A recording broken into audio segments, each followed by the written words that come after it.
Hello, everyone. Welcome to episode 78 of Learn and Become podcast. And today we have Wendell again, a great friend. And we've been postponing this episode probably for about a year. Yes, So I'm or sure it's going to more. be very special. How are you? Yes, I'm doing great, man. Very excited to be here, and now I officially feel like I'm in a podcast episode. See? We were talking before we started recording, and it was so cool. We were talking about so many cool things. We're like, man, let's start recording this soon. Let's do it. Yeah, so let's Yeah. actually start where we were um, Yes. where we're at. We're talking about um, work and the work Focus. it requires to create art. Yes. And you said, I mean, you can say it because I probably will miss something you said. Yes, we were actually talking about working from home and the challenges of it, especially for married people, because we have the tendency to love our spouses, and it's so great to be together, to hang out, and to randomly show up in each other's offices and say something random, and like share a laugh or share a snack or something like that, and that happens all the time. And we were talking about how it's kind of hard to establish um, that period of time where you're like, man, um, I'm not gonna break this period to do anything else, and to find that place of focus where you pick up momentum enough to be more productive. And we started talking about how it may be different in artistic work and in other kinds of works. And I was saying that I thought that too, but um, lately I'm getting a different perspective on this subject, because it feels like the more you do art, the more you realize that it's not like, although, okay, let me word this well. Mhm. Although it takes a lot of connection to something beyond spiritual, like the spiritual realm, or like your most inner parts of your soul, at the same time, when you write a sentence, like a piece of lyrics, for example, and you're interrupted by someone, and you have to go back to it, you kind of already get the gist of what you were saying and what you wanted to say in the first place. So you kind of have to continue. I would say it's just as hard as any kind of work, like you're making a spreadsheet, and somebody interrupts you. I would say it's just as difficult to continue where you left off, you know? Mhm. So that was the controversial point where we stopped. Yeah, and that's so interesting because I feel like known artists, especially, believe that art is something almost like a mystical thing that you get in a state and you're inspired, and then Yeah, it just happens. So it's very cool to hear from you, an artist, songwriter, that it is actually not quite like that. You have to go through the process. You have to create the content, so you have something presentable, right, to share. exactly, man. Yes, man, exactly. How Yeah, long man, does and it most of take? it, Sorry to interrupt man, you, but how long does it take to that write was a song? actually a great question, and it fits in what I was gonna say. Depends a lot. It always varies, and both the format and the duration, the period that it takes. But lately, I've been having a lot of difficulty writing. I used to be a very fast writer, and I think it was because I was so naive that I believed everything I wrote was just good. Mhm. And then you get older and you get pickier, and I started rewriting a lot of stuff. So that was a, like a whole journey in itself, to to realize that I wasn't that good of a writer, you know, comparing to other people who I was looking at their work and being like, wow, man, this is amazing. This guy can say so much stuff in one single sentence. And it's not even that he includes a lot of information in it. It's just like so much feeling in those words, you know, like sometimes the simplest words carry the most sentiment. And that's uh, that's true also for all kinds of art, like photography, for example. You can take a black and white picture that gives you so much more feeling than a colored photo, you know, Mm. and the simplicity in it can carry so much more. And I felt like for a long time I was working on making something that had um, all kinds of amazing details that would be like just right there in your face and you would be like surprised by it, you know. And then I realized that it was just getting like things were getting a little too much, you know. It wasn't connecting enough. And so I forget why I'm telling you this. I But asked you about how long it yes. takes to write a song, and you're sharing about the So yeah, process of writing. So so it doesn't nowadays require like a magical moment to write something, though I believe it can it probably, it kind of does a lot of times. yeah, A but lot of the it's not a times it does. requirement. It's not. Really, really not. In fact, I watched recently a video which I thought it was really interesting on Instagram, of a girl who goes out on the street and says to a random person like, "Hey, sing me a melody," and the person will go like da da da da da da, anything in their head, and then she'll go home, take that melody, and create beautiful music around it. For real. And it's fantastic, man. Yes, I saw only one video of her, and I don't remember her name. Maybe we could look it up sometime. But yeah, man, it's so so awesome. Yeah, that's So really it cool. has that side, you know, like that you can just go there and make a chord and try to hum a melody over it, and something will come out. But there is also the other side, which I think is the coolest, when you're playing around, you're like just goofing around with your instrument, and suddenly there is this melody in your head and you don't know where it came from. And that's the magical point. That's the magical part. When you're like, man, this is so good and I don't know where it's from. Maybe it's from my head. And then you Wow, you can create around that. That's the greatest thing. But it's the rarest situation, you know. so cool. Yeah, I wanna get um comfortable enough with the guitar to the point where I can quote unquote play around, because I only know a couple of songs, maybe three, uh, probably maybe four. I don't know, just a few. And it's very robotic. Like it feels like it's very. I have the recipe and I know how to cook, following the Uh-huh. recipe, but I can't cook if I don't Yes, follow what I'm trying to do. And it goes along I with do. English a lot too, right? Yes, totally, bro. Yes. I like to think that for you to consider an ability, um, to consider that you've mastered an ability, it has to be working on a secondary basis, you know? For example, walking. We don't think about walking when we're walking, you know? We're thinking Mm-hmm. about our phones, our problems, you know?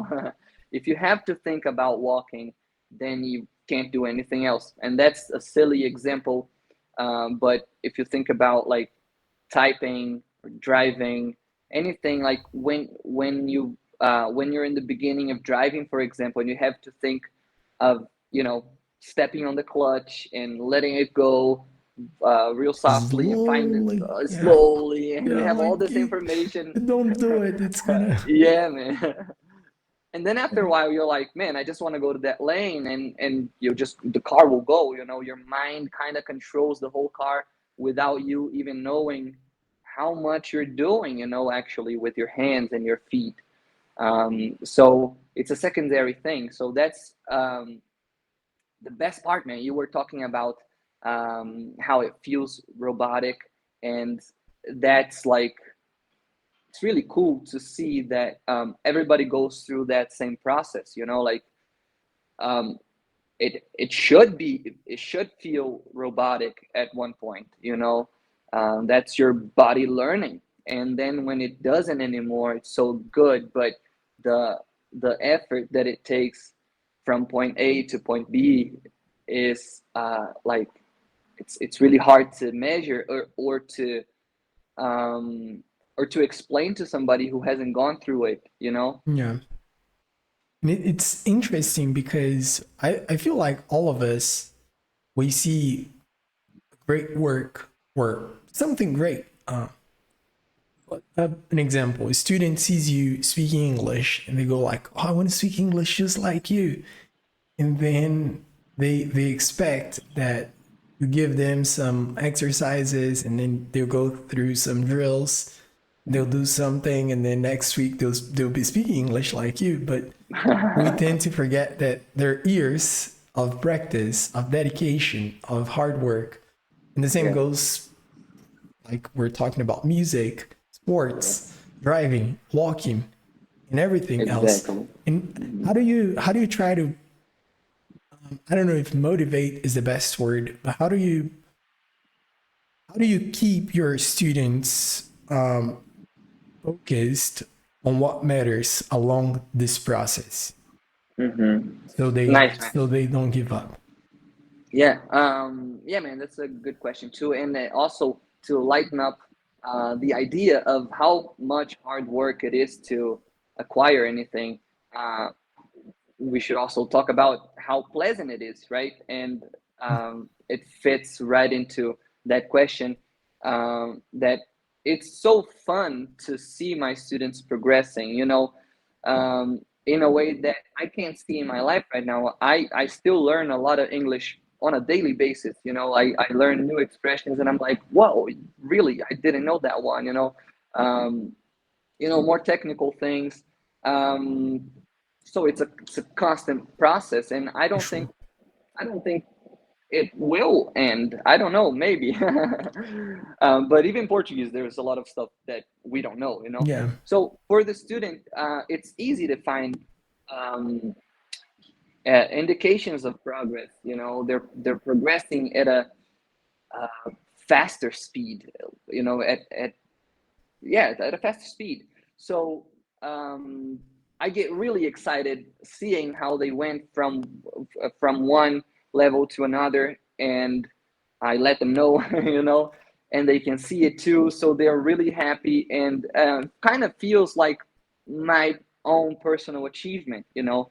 I remember being happy when I remembered something. I used to have um, this exercise that I did, and I always talk about it. Maybe I talked about it on one of our conversations too, which was I used to put this piece of paper on my wall with a tape or something, and I would write vocabulary words, just random words with the meaning in front of them, so I would memorize them. And before bed, I would just read the words in English and try to cover the words in Portuguese to see if I knew them.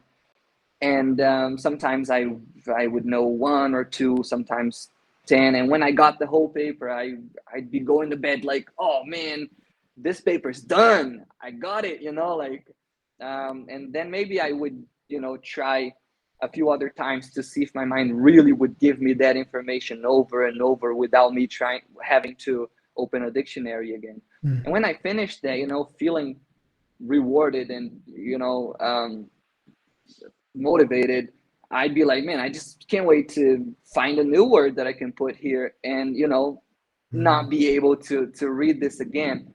um, and that's what I'm trying to do with my students. I'm giving them a lot of information that I know they can digest and absorb well, and then sequentially I'm giving them information that's just a little bit out of their comfort zone, so that they can create a new comfort zone. And then when they're comfortable in that comfort zone, we can create a new one, and etc. It's really been fantastic, really good. What you just said is amazing. Like a little bit out of their comfort zone. There is a theory around that named the Goldilocks rule. Have you heard of it? I haven't. So the idea is for you to keep somebody interested in something, you have to be right out of their comfort zone. It can't be too easy or too Exactly. difficult. And the example the writer gives on that, and I think I read it on something by James Clear, which is a writer. I think I I know sent you a book of him, Yes. Atomic Habits. Yeah. And he says, if you play tennis against a 5-year-old, it's going to get boring. Exactly. Unless it's your daughter, probably it's going to be interesting. But if you're playing for real with a 5-year-old, it's going to get boring. And if you play against a professional, it's also going to get boring because they're going to beat you and it won't be interesting. But if you play with somebody that is maybe a little bit above your level, you will find that interesting because there will be some kind of competition going on, and that competition will drive you interest, and you try to beat that person, and then that person will try to beat you, so you guys will challenge each other. And the idea Yes. is so cool. And when you said it, I was like, he's talking about the same thing, which is, but not named as the Goldilocks rule. Nice, man. Yes. And that goes along with what the Bible says about friends being iron and being sharpened by iron, because, like being around people who are just a little above your level, like yourself, just pulls you up, makes you want to be better and stuff. Yeah. So, yeah, like in my classes, I try to always like uh, put one level just a little above them for them to try to reach it. Nice. Yeah. I It, bet you do something similar, right? yeah, that's something I was gonna say. I feel like I fail sometimes at doing it. Yeah, me At, too. yeah, at keeping them a little bit above, because I try to be very flexible with the content. So, for example, let's say a student wants to read about, I don't know, like a spaceship that went to the moon. I'm like, okay, let's try to read about it. And there's going to be a lot of technical words. So it gets very difficult, even for myself sometimes, like the Right. specific words. So I look them up with the student. That's the way I acquire the most vocabulary Oh nowadays yeah, me while too. teaching. Like I just learned the word, I think, yesterday, or yeah, maybe that was yesterday. Bluntly, I think. Bl- Blunt. bluntly, bluntly. I don't know bluntly maybe, Yeah, I but I don't. don't know bluntly. Yeah, I just saw the word once, so I probably got Uh, it wrong.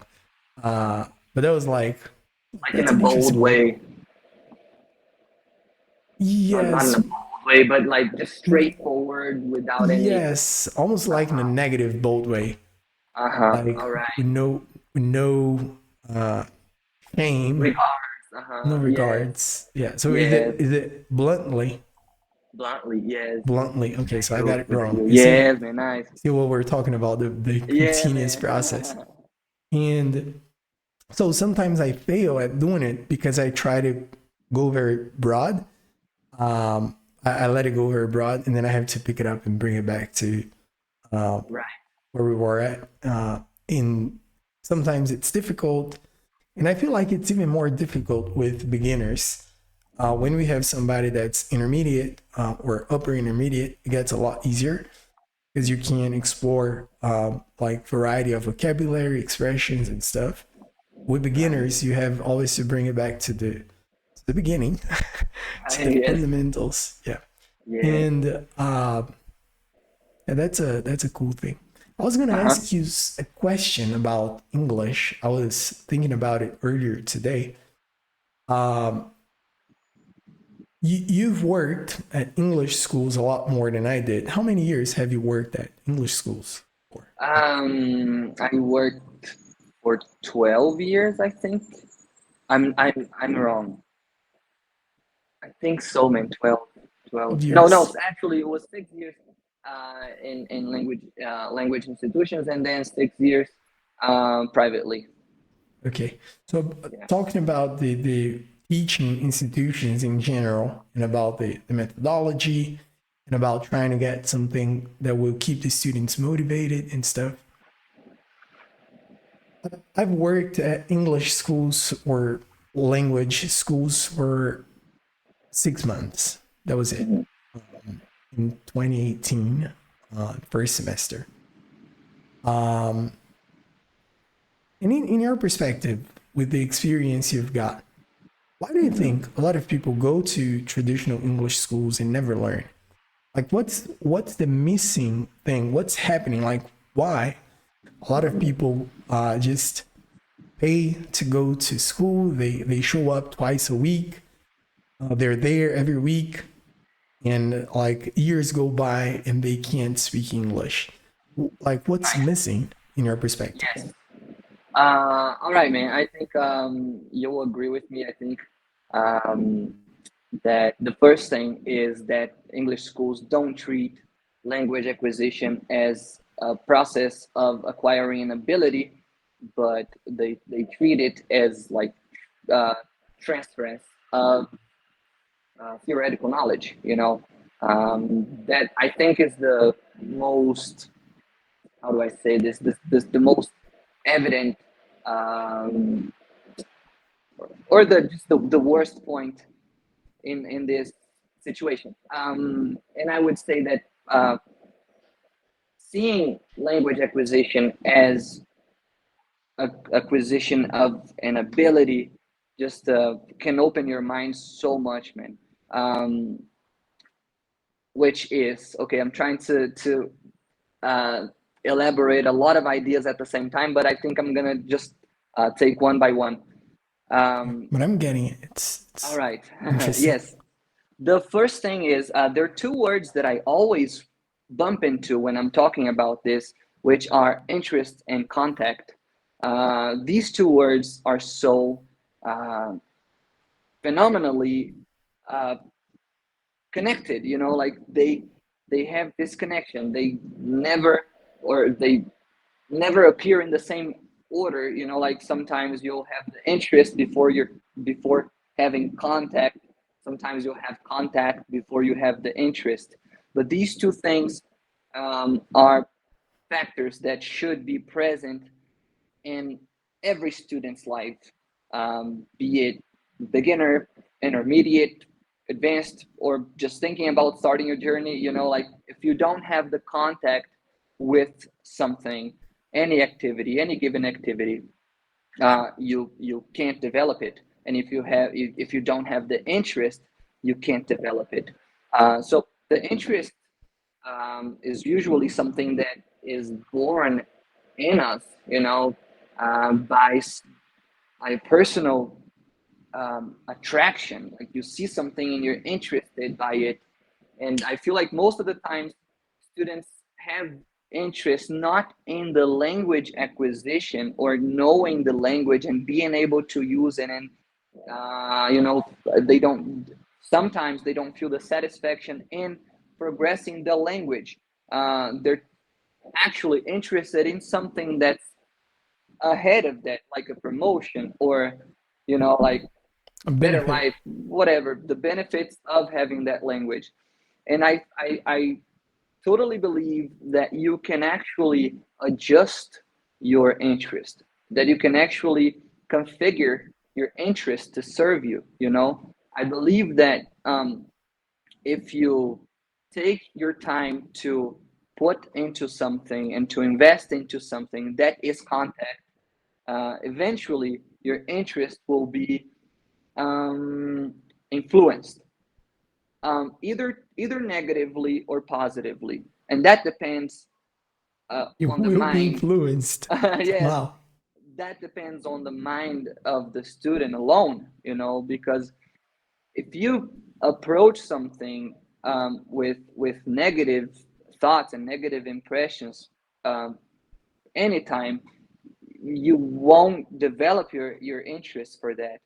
And it just sounds so simple, I know, so silly, but when you um, when you get contact when you get in contact with something and you can set your mind, you can configure your mind to associate that thing with pleasure, with achievement, with reward. uh, that to me is the first step for you to to dive into a process, because you can't just like be circling around the borders of the process, just investigating the process, and that's what most people do, because they feel like that's gonna be a boring thing, like, ah, man, I have to sit here and study, so the first thing I would say is like, start seeing whatever ability you want to acquire, start seeing it as a source of pleasure. Otherwise, there's no point, like, you'll start learning something and then like in 10 years you'll still have to practice it, like, I never stopped practicing English, I have to practice even today. And thank God I teach and stuff, so my life is all surrounded by uh, English all the time. But I was always I've always been very how do I say, careful to be immersed and involved in English situations. My personal devices had to be in English from the moment I knew this. Like, I put everything in English. I started, watching things in English and watching movies and TV shows and Yeah. podcasts and stuff like that. So that is the first thing to me, is like associating contact and to interest.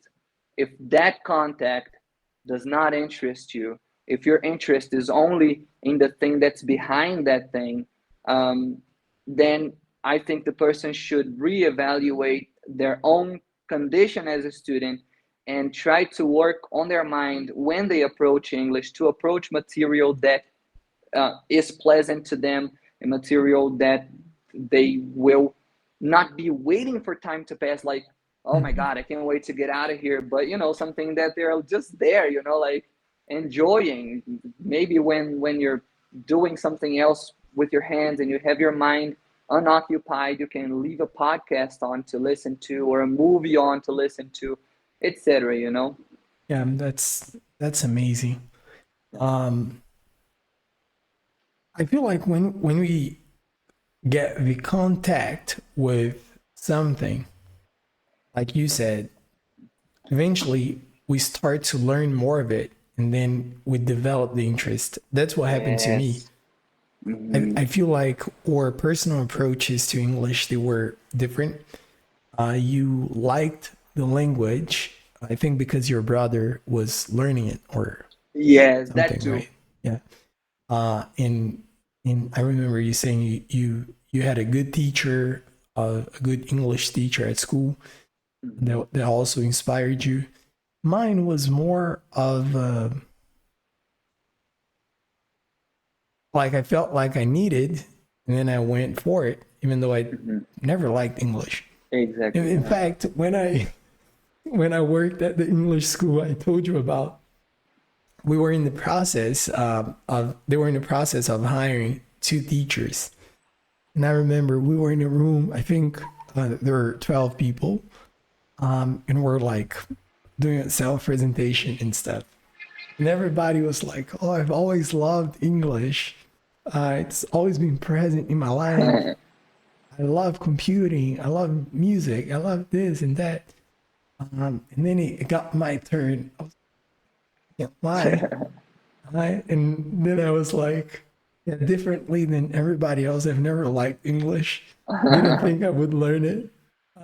And I learned at first because I needed. And that's how I did my self introduction. But the cool thing about it is the possibility of you being able to learn, whether you started by interest or Mhm. by having the contact, right? It Yes. doesn't matter Hmm. the route you take, you can reach the same place, Yes. um, right? Yes. Nice. Yes, bro. Totally. Yes. And when you get to that place, um, naturally the contact you're having, the content you're watching will inspire you to imitate people, start, developing that. I like to say to all my students who are starting, that the language will first come to you as like this background sound. It's kind of indistinguishable, and like you hear, like it's familiar, like the musicality of it, like again, you start hearing these small words that start appearing over and over, like right now, again, please. And then in that process, you're not only acquiring vocabulary, but you're gaining familiarity with the sound of the language. So like for us, me at least, um, if I go to Portugal, I get lost, man. Like Yeah, me too. at least I'll have to say to people all the time, like, can you say that again? I have no idea what you just said, I think if I go to Portugal, I'll say I don't speak Portuguese. Exactly. I was listening to this guy talking about Portugal. He's a comedian, and he says the problem about you being in Portugal is that you can't say I can't speak Portuguese. Like I don't speak Portuguese because Yeah, they're man. speaking Portuguese and you can't understand it. Yeah, man. So Yeah. a lot of people approach language like learning words and stuff like that, but they never have this contact with passive listening.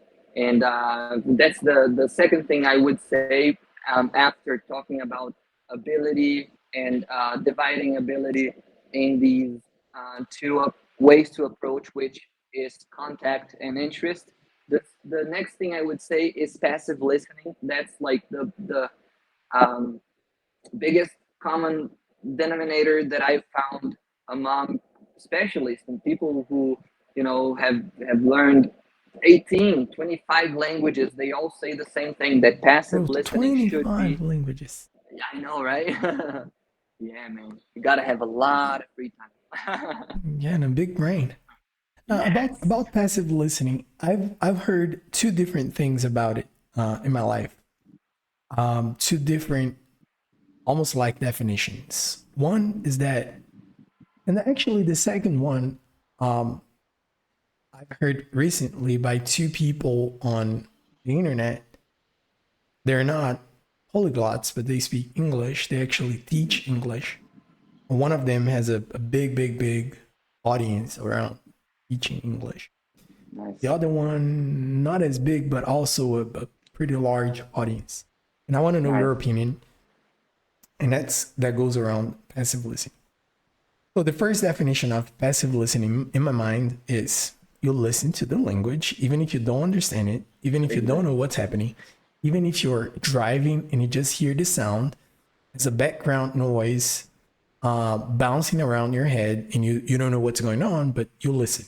That's my first definition of passive listening when I think passive listening. And what those two people were talking on the internet is that if you listen to something and you don't know what's happening, you're wasting your time because you don't know what's going on. So it's not a good practice. It's not a good usage of your time because if you don't know what's happening, naturally it's not going to help you to progress in the process. In in my opinion, I would go with the first definition of passive listening. Like you will get something even if you're not understanding. You're getting the rhythm, the flow, the intonation. You will pick up a word or two, like you get something. And I want to know your opinion about those two different perspectives around it because I found that to be very curious. And yeah, and you're an Yeah. expert, and I really like your opinion. So Yeah, man. Man, I have to say that makes sense, like, but I think it depends a lot on um, each student, basically. Depends on the amount of focus, the amount of interest, the amount of let's say the amount, yeah, I would say focus, and because a lot of people have I think everybody has a lot of difficulty uh, separating in their minds the different situations that are happening during their days. So you could be listening to something and thinking about something else. So that would be very ineffective, you know.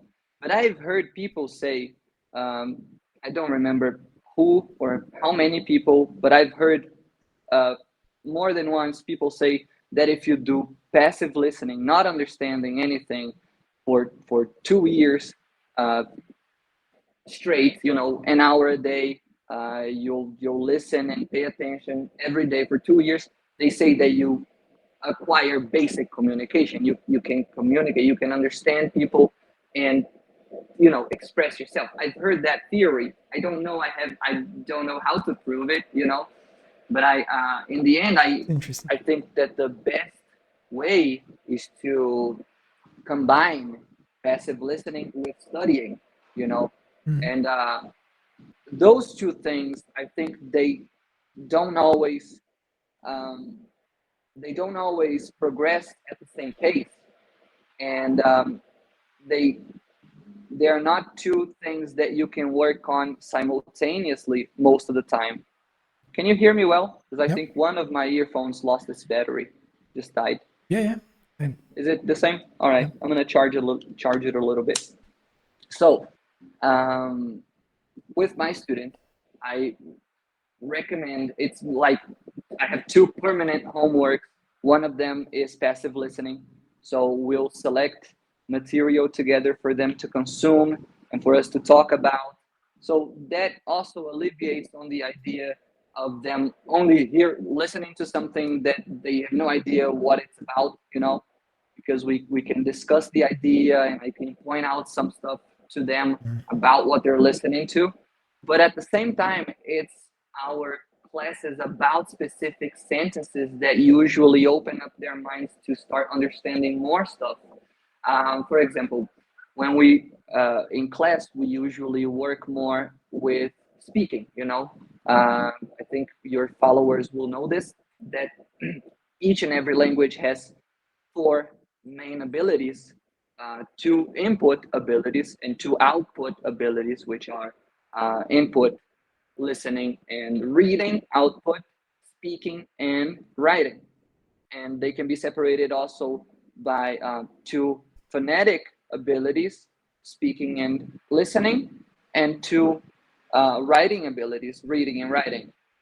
Uh, so my focus in the class is the phonetic abilities, because I think that the other abilities, they kind of naturally will follow, because we're always working with phonetics, but looking at the sentences on the screen and talking about them.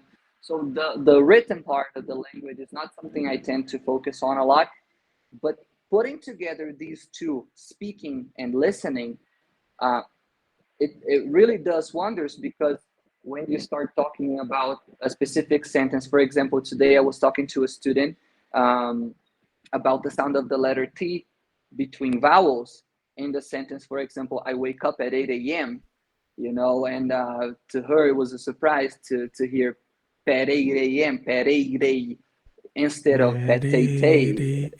Yeah, like I wake up at 8 a.m. And it was kind of difficult for her to do that pronunciation and to say the whole sentence combined. Um, and but we did it so many times, and in the end, she was like, "I wake up at 8 a.m. I wake up at 8 a.m." She could do it. So I'm, man, I'm 98% sure that whenever she hears this sentence, "I wake up at 7 a.m.," she will be like, "Wait, I know what this is. Like, I've At heard 8 this, you a.m. know." Yes. um, Mm-hmm. so all these variations that you have of one sentence, um, they are benefited by you practicing one mother sentence. So that's the way I Mm. always choose to do with my student. I practice one mother sentence that carries one fundamental information, like the letter T having the sound of our letter R, the lonely R, you know, Mm. like in Ferias. Uh, and or structures. For example, if the person is using the future wrong, I will make a mother sentence with the future, and we can practice that sentence over and over. So when they are doing passive listening, they'll hear something like, I'm gonna do that. You're like, oh, I've heard I'm gonna. I'm gonna. It's a sentence that we're practicing. Mhm. I'm gonna, I don't know, do the dishes or something.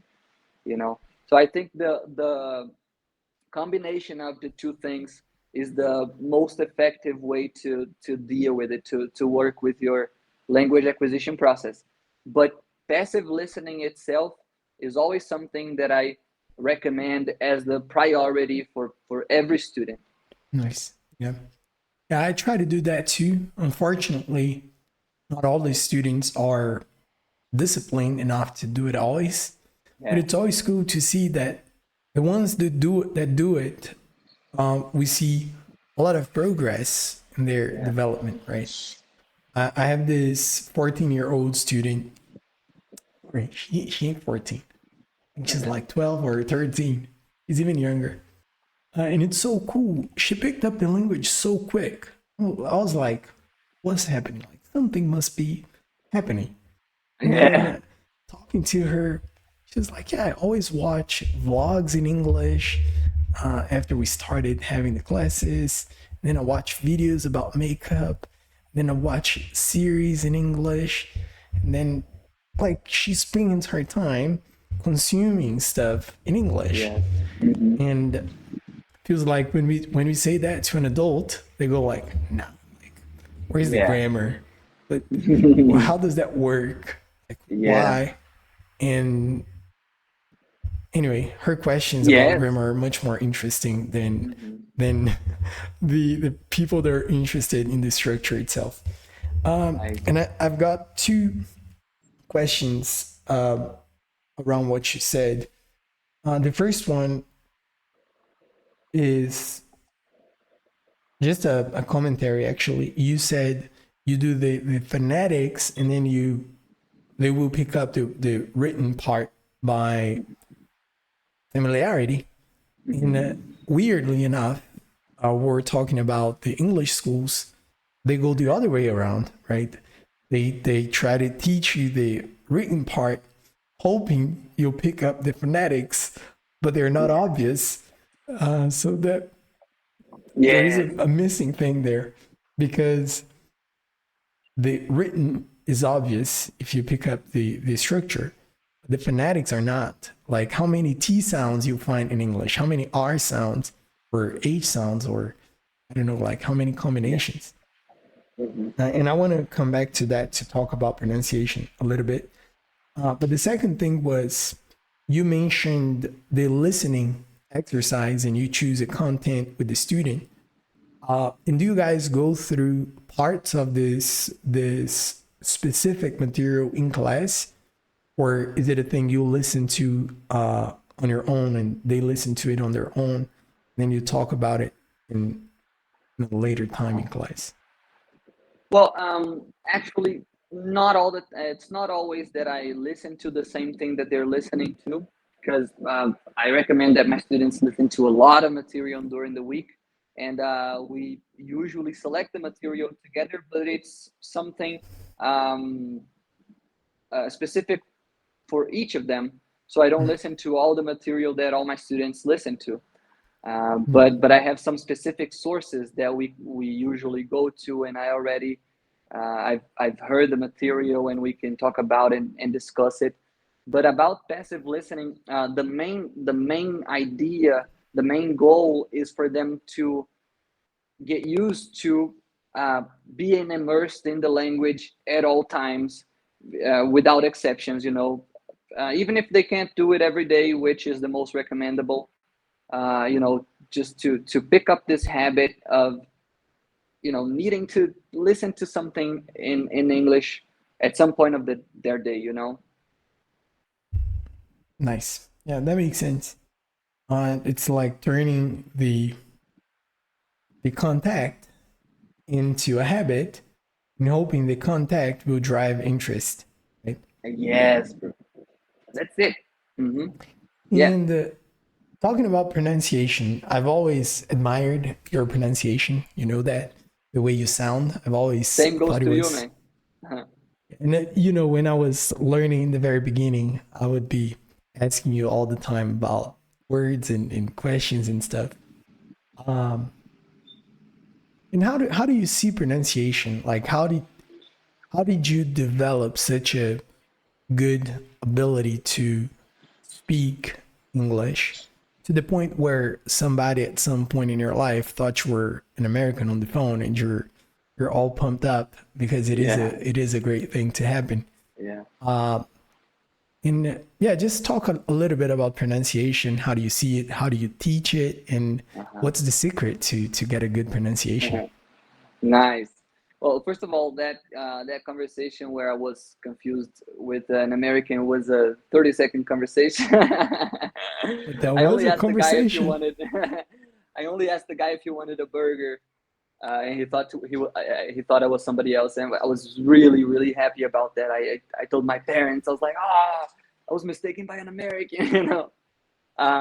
But man, yeah. Oh, let me just add one thing into the question because I said pronunciation, but there is also pronunciation and accent. So you can also maybe explore and explain a little bit the difference Super. between accent and pronunciation. Uh huh. Because what I'm actually saying is that you have a very uh, beautiful accent. The way you sound is nice, Thanks, man. in which goes along with pronunciation. But yeah, also a little bit the difference between the two of them. Right. Okay. So I was very paranoid about having perfect pronunciation, and when I say perfect, I back then when I started, I associated perfection with American. You know, because that's all I knew. You know, that's all the English I knew. I started getting interested with American TV shows, so um, I wanted to sound like them. And nowadays, I think it was really really great for me, you know, to be able to refine my pronunciation to this point, but and my accent. um, but nowadays I don't see it the same way. I don't think that with my mentality nowadays I would try so hard to sound American, you know, because I can see that English is so universal and having an accent's not a problem at all, you know. And I'm really glad I did. I really like uh, sounding like them and stuff. If you know a little, it's not always. Um, but it took me so much effort to refine specific details, stuff that I would repeat all day and concentrate on all day. And I don't think that's necessary. You know, if the person um, doesn't want to sound from another, like a native speaker from another country, they can have their accent and have beautiful accent, you know, their own accent. And speaking about the difference between them, to continue, I would say that accent involves the rhythm of the language, you know, like the musicality of the language. And it's very different in a few regions in Brazil. You have different accents, so you know that's a way to to to have an image to grab a hold of and compare. You know, like when you go to Bahia, when you go to Ceará, when you go to Rio Grande do Sul, you have totally different accents. But pronunciation, I would say, is like when a foreigner comes to Brazil, for example, and they say like "sete horas da manhã," you know, like Hmm. that. I think involves both, you know, because the pronunciation of manhã, it's not manhã, it's manhã. You know, Yeah, to me, it's very interesting that they can't say manhã because they have the word sun, you know, manhã, you know, it's the yeah, same. it's weird. I don't know why, but they can't. So if they fix their pronunciation, eu cheguei hoje de manhã, but they don't fix their accent, they can still sound like eu cheguei hoje de manhã. But we would say something like eu cheguei hoje de manhã, you know, like the rhythm that we apply on each sentence is very characteristic for each region, you know. Mhm. And I don't think it's necessary for you to develop or to adjust or to uh, re remake or redo your accent. Pronunciation, I think it's important. I There are a lot of people who live abroad for 50 years and they still are incomprehensible because they've not worked on their pronunciation. They just use the language, and I Mhm. think that's a terrifying conclusion, you know. Yeah, for me, it's almost like having a car and hitting your car every time you go out. Like, Yeah. man, you can't Yeah, bro. watch out. Like, do Yeah. something. A great example of that to me is Cristiano Ronaldo, Mm. because in the beginning, I was I he came to my mind because one of the students used him as an example in a class last week. I think it was one of his first interviews ever when he went to. I'll send it to you. But the reporter asks him something, and he goes like, he answers in English, like a very broken English, and he asks him something else, and he doesn't understand, and he says like, "Sorry, don't understand." Uh, and then he was just playing around. He was 18 at the time. And nowadays, he speaks great English. He's got a very characteristic accent from Portugal, but his pronunciation is great. Nice, nice. Yeah, Yeah. I've never heard him talk for a long time in English. Only short answers. I'll find a long interview and send it to It's you as funny well. how Messi never talks in English. He doesn't speak He English. refuses, man. Yeah, and like they asked him like just say thank you, and he's like, gracias. You know. Gracias. Yeah, But it's not only gracias. English. He went to he went with PSG to have a tour in, I don't know if it was in, probably in Japan, I in a think it was country. China, man. I think I saw that. Was it China? I'm not sure, but I That think so. Yeah, that Mbappe and Neymar speak the sentence in Chinese or in Japanese, I don't know. And he Yeah, says it in Spanish. yeah, man. Yeah. Might be because he's too perfectionist and he Yeah, doesn't man. get the I've thought idea of about that. getting something wrong. Maybe. I don't I know. think so. I think so. Yeah. And I've got two questions for us to um, wrap it up. Or if you have something else you want to share, please do it. But I've only got two questions left. All right. Shoot Uh, me. yeah. But if there is anything in your mind that you feel like would benefit people to know about anything we've talked about this far, or about anything else. But I want to know, what's your favorite thing about teaching? Like, what do you like the most about teaching? Um, Relationship, I would say, like seeing people progress and being part of it. It's like we're achieving something together. You know, I kind of uh, take a lot of uh, their feeling of being rewarded. It also falls onto me, and it's kind of like we're working on the same project, which is their ability, you know, but it's still my project, you know. It's like when I'm working on a song with my band, you know, like it's still our song, you know. And man, doing things for yourself and on yourself, working on your abilities and on your stuff is really cool. But when you're able to get out of your own life and see other people being affected by it and you know being able to share it is amazing. We talked about Messi now, so I'm gonna use him another again as an example. He said that the World Cup he won was much better than all the seven Ballon d'Ors. I don't know how to pronounce that. You know, because collective rewards are always the best. And man, if you think about it, Totally, man. It's so like when you uh complete or you achieve a goal by yourself, you're like, yeah, I got it, and then you just want to show it somebody. You want to share it. Like that's the first Like, I thing you got want to it. do. Check it out. Yeah. You didn't. It's so empty if you don't. It's so empty if you achieve a goal and you have no one to share it with, or it's just for you. When you achieve something that's for other people too, it's so rewarding and so satisfying. Yeah, Messi's example is a great one, especially by the way it was, and yeah, it was Yeah, magical. man. It was magical, man. That's the word. Yeah, I It was used so. I him. felt so privileged to be able to follow his career. Yeah, Especially at the end of it, because well, I'm not sure how long he will last, but it's already getting to an end, and it's so glorious, man.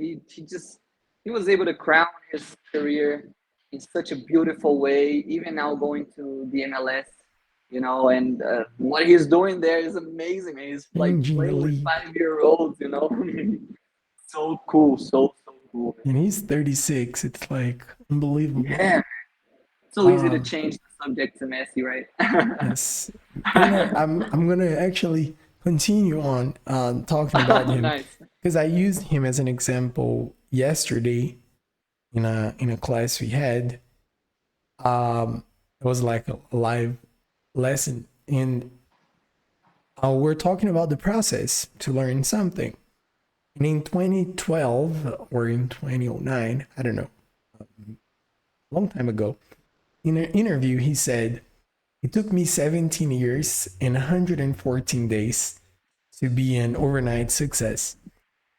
People were kind of like talking about how successful he was back then, which is not even compared to the success he's got nowadays. Yeah.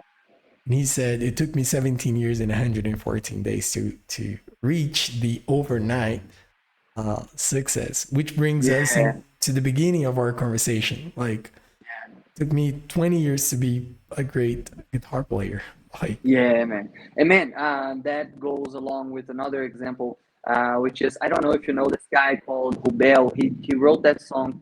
Uh, é você que tem os olhos tão gigantes. So I think it was this very song that he was talking about, and he said, "Man, I did this song. I wrote this song in one sitting.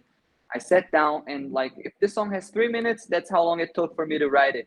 It was very fast." And then somebody asked me like, "So it only took you 3 minutes to write that song?" He was like, "No, it actually took me 21 years. uh, of being there, of being present." And I would say uh, to I don't know, to conclude that idea is that it's impossible to be able to stay in that environment uh, of process if you don't relax. Like if you're not there wholesomely and totally surrendered to that process. So you kind of have to give yourself that freedom and that like vacation like moment where you're like, I'm not going to do anything else, this is it now, and I'm going to have fun with it, and I'm going to relax now and just do this, which is the hardest thing to do, because we're always like, I need to reply to that message, I need to do something else, I have so many things to do. Sometimes it isn't even true, but because we're so accustomed to having that mentality, it's when we start doing something different that's outside of our routine, um, immediately that's the first thought that comes to mind, like, what am I doing? This is not usual. Like I'm outside my comfort zone. I'm in an unknown place. mhm. That's so true.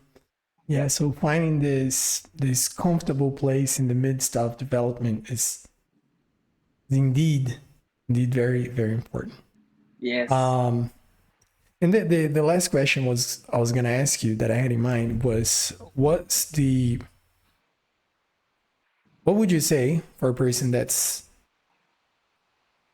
been procrastinating to learn English, or that's been thinking about it but doesn't know how to start, or when to start, like what to do. So what's the best piece of advice you would give to a person that needs to learn English and hasn't taken Nice. the first step yet?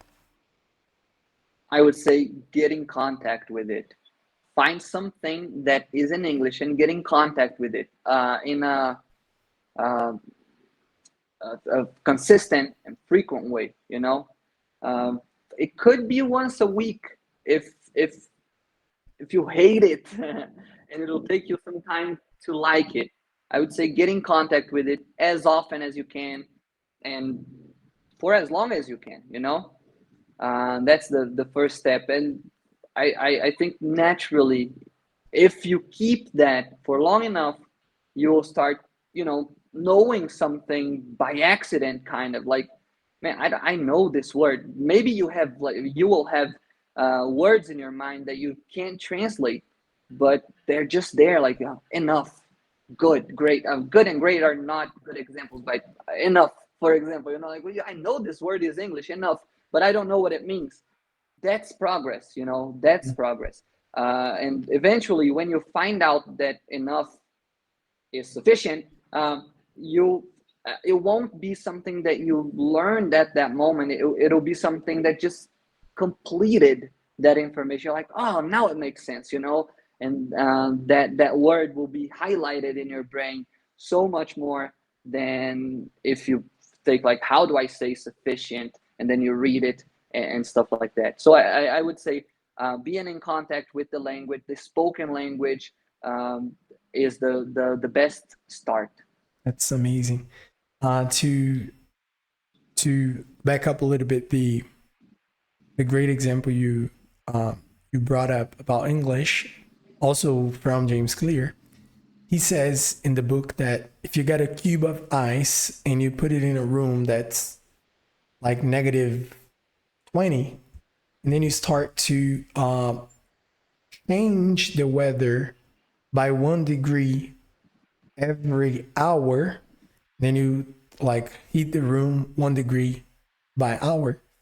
When it reaches like 0, talking Celsius, the ice cube will start to melt. And we have the tendency to think that the very last change we had was the one that actually brought the ice cube into melting state. But actually not. It was like the first time you heated the room a little bit, that was also a step you took towards the result of seeing the ice cube melting. And I feel like it goes along with what you just said about when you learn something, you didn't learn at that moment, but you've been learning it for longer than you think. And congratulations, you reached to the point of like where you can say, I know it. Yeah, man, totally. Yeah, so I would say starting something and not think about, well, what's the finish line? Just like, I'm starting this will be present in my life forever until I grow old. And unless the person is like, man, I just want to learn this to reply to some emails for my company, I need to learn this for now, man, all right. Like, each person has their own private goals, individual goals. But if the person wants to learn to be a speaker, then they have to understand and accept that it'll be a lifelong journey.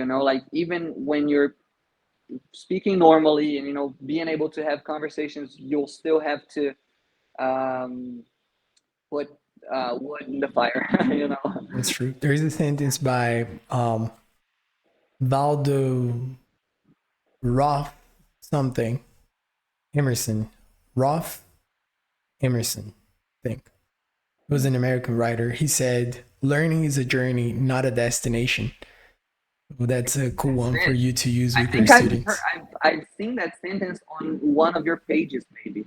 Yes, I used to use it a lot. Nice. Learning is a journey, not a destination. That's it, man. And it goes for so many other things. Yeah. Yeah. So let's continue on in this journey.